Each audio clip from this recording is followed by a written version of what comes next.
要去呀，不是要那个抓这种苦没的，是对我们。တခုလောက်မဲချင်လို့ပါဟုတ်ကဲ့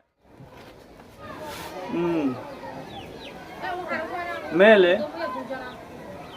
ဟိုလေအခုံးမှာရေးသားရှိလားဟာကွာဒီကောင်ရာဆဆပါတယ်မင်းနေတာတော့ဒီအရွယ်ကရေးသားထားစရာလားမရှိဘူးကွာ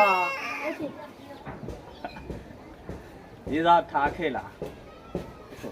မင်းကိုဘယ်လိုပြောရင်မင်းကျင်နေမှာလဲအမှန်တိုင်းပြောရင်တော့ကျင်နေပါတယ်ခဲ့ကွာထားလည်းမထားခဲ့ဘူးအခုလည်းမရှိဘူးဘာလို့မထားခဲ့ရလဲအခုဟာကွာပြောလေခက်လေပါလားဒီတိုင်းစင်တဲ့ဘဝကလွတ်လွတ်တဲ့ဆိုပြီးမထားခဲ့ရပါရှင်းပြီဟာရှင်းပါပြီအခုရအခုကတာဝါစီစဉ်ရှိလားရှိရ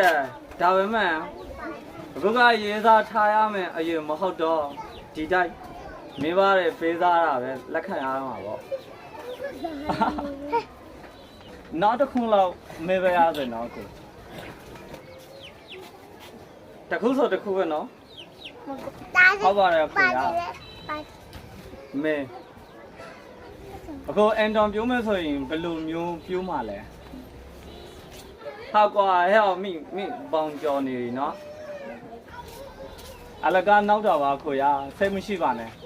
ပြန်တော့ပါနော်အေးပြန်နေပါပြီခွေရပြန်နေပါပြီအလကားကောင်အေးစစ်စာဖတ်နေရလာပြီးအာယုံနောက်နေပြန်တော့